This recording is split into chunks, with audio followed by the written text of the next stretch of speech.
Periods आने के 4, 5, 6, 8, 10 दिन पहले और कभी कभी पीरियड्स आने के दौरान किसी किसी महिला को बहुत अधिक पीड़ा होती है। जैसे जांघों में पीड़ा होती है, पेड़ों में, पेट में, कमर में, पीठ में, रीढ़ की हड्डी में, किसी किसी के स्तनों में भी पीड़ा होती है। और ये पीड़ा इतनी भयंकर होती है कि कभी कभी तो घर में ठीक हो जाती है, किंतु कभी कभी क्या होता है ना, हॉस्पिटल में एडमिट होना पड़ जाता है और उसके बाद ग्लूकोज आदि चढ़ाया जाता है, पेन किलर दिए जाते हैं, उसके बाद कुछ और हार्मोन्स आदि दिए जाते हैं, तब जाके वो पीड़ा शांत हो पाती है। और इसके लिए हर बार हॉस्पिटल में एडमिट होना, हर बार इतना सब करना कई बार बहुत समस्याकारी हो जाता है। दवाइयां बहुत खा ली, बहुत कुछ कर लिया। अब हम आपको आज ऐसा समाधान बताएंगे जो आप घर में आराम से कर पाएंगे और अधिक आपको कभी भी कष्ट नहीं होगा। ओम वंदे मातरम। मित्रों, स्वास्थ्य रक्षा से दवा मुक्त भारत का उद्देश्य लिए स्वदेशी चिकित्सक प्रभा भारती आप सबका स्वागत करती है। मित्रों, आज हम जो समस्याओं को लेके आए हैं ना, वो महिलाएं की बहुत बड़ी समस्या है। और ऐसी स्थिति में जब आप होते हैं ना, रोज के काम ठीक से नहीं हो पाते, नए काम आप क्या कर पाएंगे। और आज कंपटीशन का युग है, नया युग है, नया जमाना है और सुविधाएं भी है, सब कुछ है, उसमें ये पीड़ा कई बार सहन नहीं होती है। तो चलिए आज हम इस वीडियो में आपको बताने वाले कि इस पीड़ा के होने वाले कारण क्या हैं और उसका समाधान कैसे करें। हम आपके लिए 8 से 10 समाधान लाए हैं। यदि आप इन निर्देशों का पालन कर लेंगे तो आपको इस समस्या का सामना नहीं करना पड़ेगा। पर मैं आपको शॉर्ट में कारण बता दूं, कई बार क्या होता है ना, आप लोग कहते हो मेरा कारण इसमें नहीं है। कोई बात नहीं, आपका कारण नहीं हो पर समाधान करोगे तो समाधान मिल जाएगा। तो मैं शॉर्ट में मोटे मोटे कारण बता देती हूँ। सबसे पहला कारण होता है क्या, यदि आपकी पीरियड्स इरेगुलर यानी कि अधिक ब्लीडिंग हो रही है तो पेन होगा, कम हो रही है तो भी पेन होगा। क्योंकि जब कोई चीज नियमित होती है ना, रेगुलर होती है ना, तो उसमें कोई समस्या नहीं होती, सब कुछ चलता रहता है। कि उसमें जब बैलेंस बिगड़ता है तभी समस्या होती है। और ये ब्लीडिंग कम होना, अधिक होना, उसके पीछे हार्मोन्स जिम्मेदार होते हैं। उसके अलावा हमारा खान पान जिम्मेदार होता है। क्योंकि हमारा जो खान पान है ना, हमारा जो रहन सहन है ना, उसी के अनुसार हमारे हार्मोन्स बनते हैं और वही हमारे शरीर पर इफेक्ट डालते हैं। तो उसका बहुत बड़ा प्रभाव होता है। और ये खान पान जो है ना मित्रों, कई बार हमारा खान पान इतना अधिक बिगड़ जाता है जिससे अक्सर हमारा पेट साफ नहीं हो पाता है। और जो रहन सहन बिगाड़ लेते, दिन को रात, रात को दिन बनाते हैं, उल्टी सीधी हरकतें जो हो जाती हैं, उसके कारण से क्या होता है ना कि हमारा जो पाचन तंत्र बिगड़ जाता है, पेट साफ नहीं होता है, तो पेट में गर्मी बनती है, प्लस उसमें प्रेशर क्रिएट होता है। और आप देखिए हमारी जो आंतें वो भी इसी हिस्से में,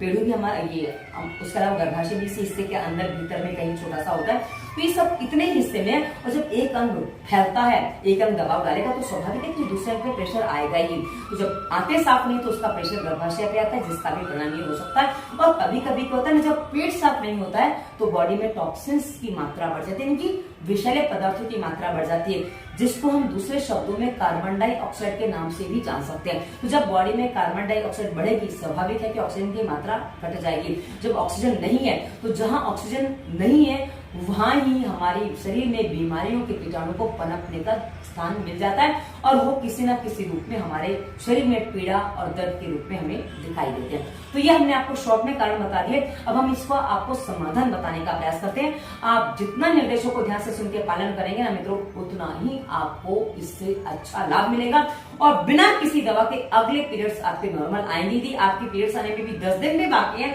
तो अगले पीरियड्स आने में आपको कोई प्रॉब्लम नहीं होने वाली है, एकदम आपकी नॉर्मल ब्लीडिंग होगी। तो चलिए आगे बढ़ते हैं। अब इसमें आपको जो 10 के आसपास 8-10 जो समाधान ढूंढे वो मैं बता देती हूँ। समाधान की संख्या आप गिनते रहिए, मैं केवल समाधान बताऊंगी। तो हमने जो पहला समाधान देखा है वो है पानी सही मात्रा में पिए। क्योंकि जब आप पानी कम पीते हो ना, उसी से पेट साफ नहीं होता, उससे जो उल्टा सीधा खान पान होता है ना, उसका कचरा बाहर निकलता है। यानी कि इन शॉर्ट आप समझ लीजिए, यदि आपकी यूरिन का कलर, पेशाब का कलर, मूत्र का कलर पानी जैसा नहीं है, यानी कि वो पीलापन लिए हुए, पीलापन हल्का भी हो सकता है, गहरा भी हो सकता है, हल्दी जैसा पीला भी हो सकता है।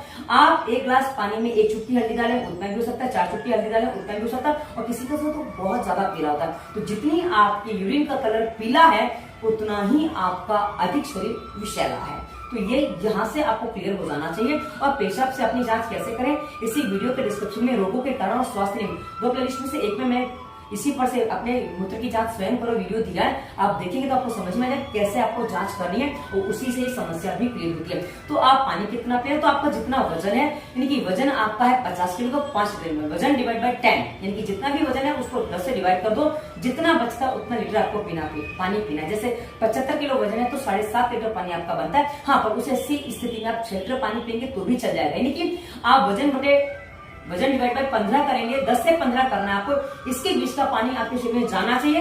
पर लोग क्या है ना, 1-1.5 लीटर पानी दिन भर में पीते हैं। कुछ लोगों को मैंने ऐसा देखा, और आप देख लीजिए यदि आप ये भूल करेंगे ना तो आपकी समस्या बनी रहेगी कोई समाधान नहीं कर पाएगा। हमें लेकिन सबको ही समस्या होती है, पर आपको समस्या हो रही है तो आपको ये कर लेना होगा ताकि आपको समस्या ना हो। उसके बाद मित्रों दूसरा काम जो आपको करना है ना, आपका भोजन आपको थोड़ा सा परिवर्तित करना है। इस भोजन में आपको गुड़ लेना है। अब गुड़ कैसे लेना है, गुड़ और तिल लिया जाता है, पर मैं आपको बता देती हूँ कैसे करना है। आपको गुड़ जो लेना है ना मित्रों, यदि आपको ब्लीडिंग कम हो रही है, ध्यान से समझिएगा, ब्लीडिंग कम हो रही है और उसमें पीड़ा हो रही है, तो आपको गुड़ और तिल मिला के खा लेना है। इससे आपकी ब्लीडिंग खुल के हो जाएगी, जिससे आपको समस्या नहीं होगी। पर पानी पिएंगे ना, नहीं पानी पिएंगे तो गुड़ और तिल खाना आपको चक्कर दे सकता है, गर्मी बढ़ा देगा, क्योंकि तिल और गुड़ गर्म होता है जो गर्मी बढ़ा देता है। पर यदि आपको ब्लीडिंग ज्यादा हो रही है, ब्लीडिंग का फ्लो ज्यादा है, तो आपको क्या करना है, तिल नहीं लेने, केवल गुड़ लेना है। गुड़ को आप पानी में भिगा दीजिए, 6 घंटे आपको गुड़ पानी में भिगाना है, 5 से 6 घंटे, 6-7 घंटे से ज्यादा मत भिगाइएगा, अन्यथा उसकी स्मेल चेंज हो जाती है, फिर पीने में अच्छा नहीं लगता, तो उतना भिगा लीजिए और इसको फिर आपको पी लेना है। ये सुबह शाम आप यदि पिएंगे, ये आपके शरीर की गर्मी को शांत करेगा, आपके पेट की गर्मी को शांत करेगा, तो इससे आपको समाधान मिलेगा। उसके साथ ही मित्रों आपको केला खाना है। यदि आपको ब्लीडिंग अधिक हो रही है तो केला खाइए, किशमिश रात को भिगा दीजिए, सुबह उसका पानी भी आप पी सकते हैं। ये पानी सुबह सुबह जो आपको पानी पीने ना, उसके स्थान पर आप यही पानी पी लीजिए, ये आपको काफी अच्छा काम करेगा।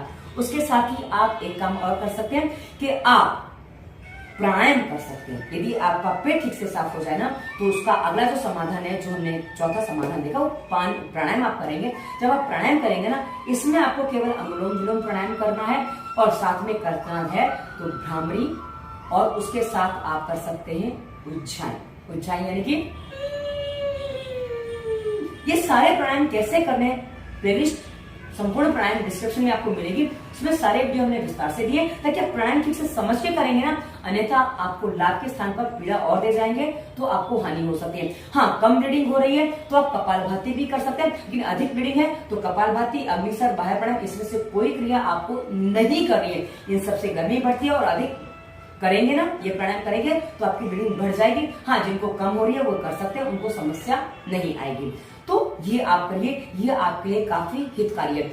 उसके बाद आपको जो सेवन करना है ना, कुछ चीजें और हैं, आप तैलीय पदार्थों का सेवन करिए। जैसे आप ले सकते हैं बादाम, आप जैसे तरबूज के बीज, खरबूज के बीज जो अंदर छिले हुए आते हैं ना, ग्री, उसको ग्री कहते हैं। आप नारियल भी खा सकते हैं, सूखा हुआ या हरा नारियल जो आता है। हरा नारियल हरा नहीं होता तो उसमें कभी वो एकदम सूखा नहीं है, वैसा जो कहते हैं ना नारियल पानी आप पी सकते हैं। ये जब आप सेवन करेंगे ना, इससे आपके अंदर तैलीय पदार्थ बढ़ेंगे, जो आपके बॉडी को फ्लेक्सिबल बनाने में आपकी सहायता करेंगे। क्योंकि कई बार क्या होता है ना, आजकल लोगों के मन में बहुत बड़ा भ्रम बैठ गया कि भाई तेल खाने से तो समस्या हो जाती है, तेल खाएंगे, तेल की चीजें खाएंगे, घी खाएंगे तो शरीर बेडोल हो जाएगा, शरीर वजन बढ़ता जाएगा और कोलेस्ट्रॉल बढ़ जाएगा, जो हमारे लिए हानिकारक है। तो लोग ऑयल फ्री और घी फ्री माना जाने क्या क्या चीजें खाने का प्रयास करते हैं, किंतु ये आपके लिए हानिकारक हो जाता काम कि ये आपके शरीर को लचीला नहीं रहने देता है। इसलिए आप ये जो बीज खाएंगे ना, ये आपको पानी में भिगा के, दूध में भिगा के, यानी कि आप क्या कर सकते हैं, इसको पीस लीजिए और ये सारी जो बीज है ये दूध में डाल के आप सेवन कर सकते हैं। और यदि आपको अधिक ब्लीडिंग हो रही है, कम ब्लीडिंग हो रही है, दोनों में आप ले सकते हैं कि दूध में आप घी भी डाल सकते हैं, और घी वाला दूध हमेशा गर्म पिया जाता है।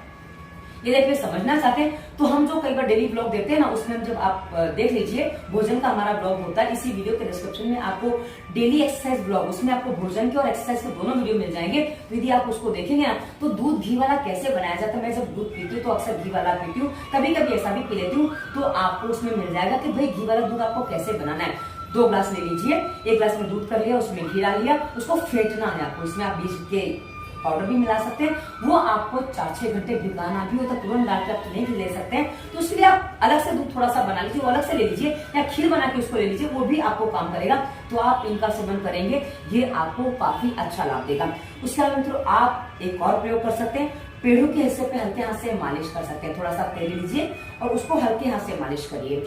आप देखिए, आपका पेड़ों का भाग गर्म है तो आप वो मालिश कर लेनी, ठंडा है, गर्म है तो आप हल्के हाथ से करिए, ठंडा है तो आप थोड़ा वैसे भी कर सकते हैं। पर हाँ, ध्यान क्या रखना है, जब आप पेड़ों पे हल्का सा जो भी मालिश करें, उस समय आपका खाली पेट होना चाहिए। भोजन करने के तुरंत बाद आप ये काम नहीं कर सकते, भोजन करने के कम से कम 4 घंटे बाद ही आप ये काम कर सकते हैं। उसके बाद ठंडे गर्म पानी की पेड़ों पे पट्टी भी रख सकते हैं। यदि आपके शरीर में, आप देखिए पेड़ों का भाग आपका ठंडा है तो आप उस पर गर्म पट्टी रखिए, और गर्म है तो उस पर ठंडी पट्टी रखिए, बर्फ की पट्टी भी आप रख सकते हैं। तो ये आप कर सकते हैं, इससे भी आपकी ब्लीडिंग कम हो जाएगी। नहीं, पीरियड का पेन कम हो जाएगा गर्म ठंडी पट्टी से। और नॉर्मल ब्लीडिंग है फिर भी आपको हो रहा है तो आप एक बार गर्म एक बार ठंडी पट्टी रखिए, मतलब पहले गर्म पट्टी रखिए फिर ठंडी पट्टी रखेंगे, फिर गर्म रखेंगे फिर ठंडी रखेंगे, एक बार गर्म पानी की पट्टी एक बार ठंडे पानी की पट्टी। ऐसा करने से क्या होगा, ये आपका थोड़ा फ्लेक्सिबल हो जाएगा जिससे आपको पेन में रिलैक्स हो जाएगा, जो आपको काफी अच्छा काम देने वाला है। उसके अलावा मित्रों आप काढ़ा भी पी सकते हैं। काढ़ा यानी कि कुछ गर्म चीजें। अब यदि आपकी ब्लीडिंग कम है तो आप तुलसी के पत्ते को पीस के पी सकते हैं, इससे ब्लीडिंग बहुत अच्छे से खुल के आता है। ये मैंने करके देखा, मैं तब आपको बता रही हूँ। उसके अलावा आप गिलोय की चाय पी सकते हैं, चाय के स्थान पर चाय हटा दीजिए, गिलोय का काढ़ा, सौंफ का, हरी चाय का, पुदीना का, अदरक का, मतलब जो भी आपकी रसोई में चीजें हैं, सौंफ, धनिया, यदि आपको अधिक ब्लीडिंग हो रही है तो सौंफ, धनिया, जीरा, इन चीजों को मिला दीजिए। इनका आप वैसे उबाल के जैसे चाय बनाते हैं वैसे उबाल लीजिए और इसको आप सिप सिप करके पीजिए। या आपको अधिक गर्म नहीं पीना है, जिनको अधिक ब्लीडिंग हो रही है उनको अधिक गर्म नहीं पीना, उनको केवल गुनगुना सा पीना है, तो ये आपको अच्छा काम करने वाला है। इसको आप लीजिए, ये आपके लिए बहुत अच्छा प्रयोग है।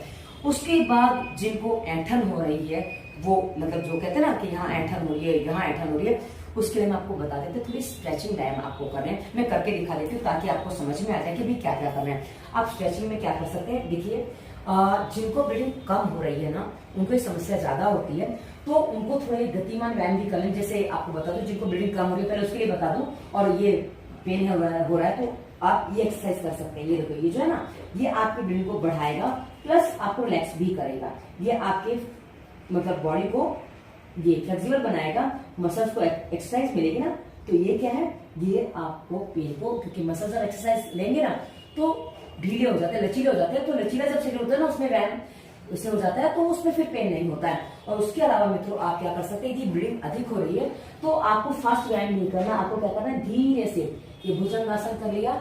इसमें क्या होगा, इसमें जो स्ट्रेचिंग होगी ना, तो जो आपका जो स्थिर है जिसके कारण से पीड़ा हो रही है वो रिलैक्स हो जाएगी तुरंत। और ऐसे जैसा हम आगे उठाए वैसा हम पीछे भी उठा सकते हैं, ऐसे थोड़ा सा, ज्यादा मत उठाइए, थोड़ा सा उठाइए, फिर आगे उठा दीजिए, फिर पीछे उठा दीजिए, ये एक झूला जैसा हो जाता है। ये करेंगे। उसके अलावा हम डेली व्लॉग देते हैं, सुबह 6 बजे ये एक्सरसाइज का होता है, शाम को 6 बजे भोजन का होता है। ये व्लॉग यदि आप रोज हमारे देखेंगे ना, इससे आपको बहुत सारी सहायता मिलेगी आपके व्यायाम करने में। उसके बाद एक मरकटासन का अभ्यास है जो आप कर सकते हैं। कैसे करना है, लेट जाइए सीधा और एक साइड चले जाइए, ये ऐसे, ठीक है ना। आप इसमें रुक जाइए, यदि आपकी ब्लीडिंग कम हो रही तो रुक जाना, ज्यादा हो रही तो रुक जाना, गड़बड़ होगी बोलने में, फिर से ध्यान दीजिए। यदि आपकी ब्लीडिंग ज्यादा हो रही तो आप ऐसे रुक जाइए, तो ये आपको काफी अच्छा देगा। और कम हो रही है तो आप इसको फास्ट भी कर सकते हैं, तो उससे भी लाभ मिलेगा। और फिर दूसरी तरफ वैसे ही करना है आपको। ये क्या है, कमर के दर्द में, ये जांघों के दर्द में, पेट के दर्द में, सारा व्यायाम ये आपको आराम देने वाला है।